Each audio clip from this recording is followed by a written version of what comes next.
was breathless, my heart restless.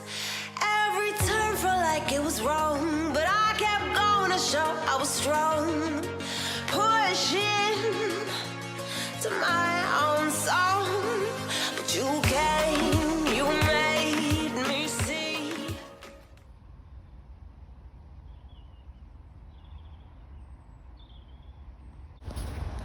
Hello, it's the Mindful DJ, and I just wanted to share with you something that's been a big part of my spiritual development and journey, and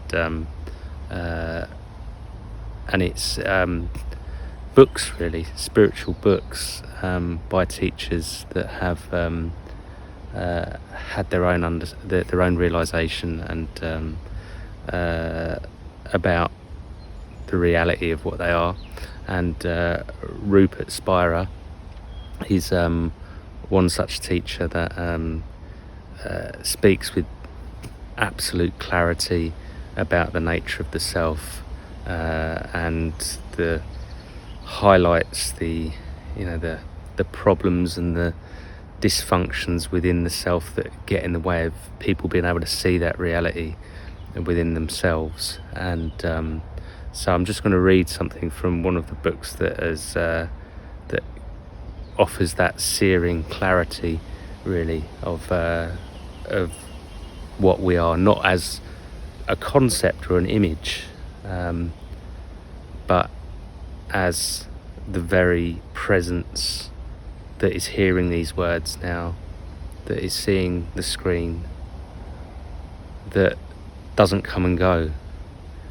And if you take time just to look at that and feel yourself as that, there might be thoughts, there might be feelings, there might be different changing perceptions, but there is something here that isn't dependent upon any of that isn't a thing, but it's the knowing, or it's the aware presence. I'm just going to read something from his book, Being Aware of Being Aware.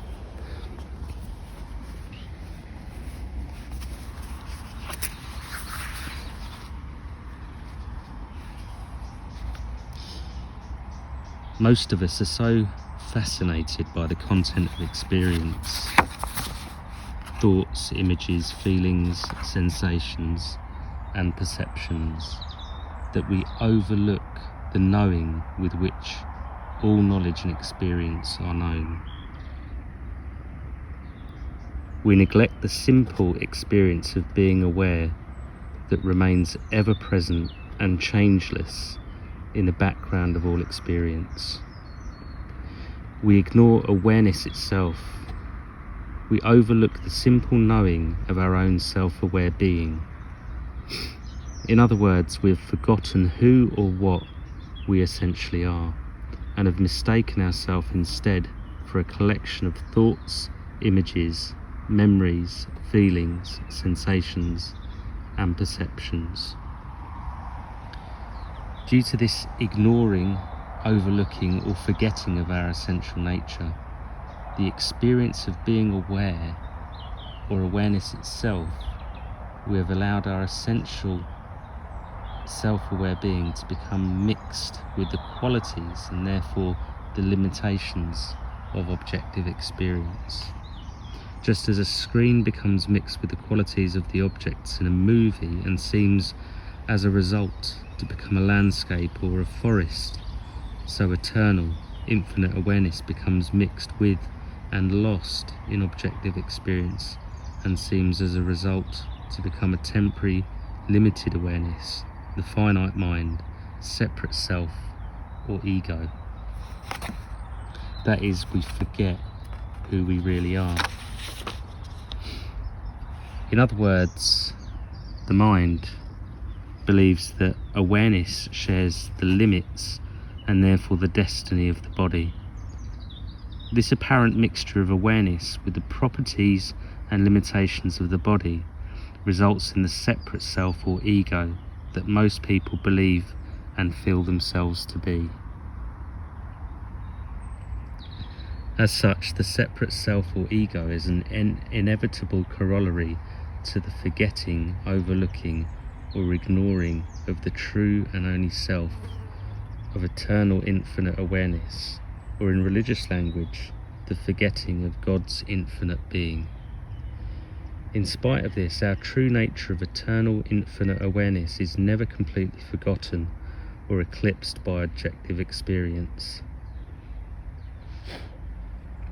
However agitated or numbed objective experience may have rendered our mind, the memory of our eternity shines within it as the desire for happiness, or in religious language, the longing for God.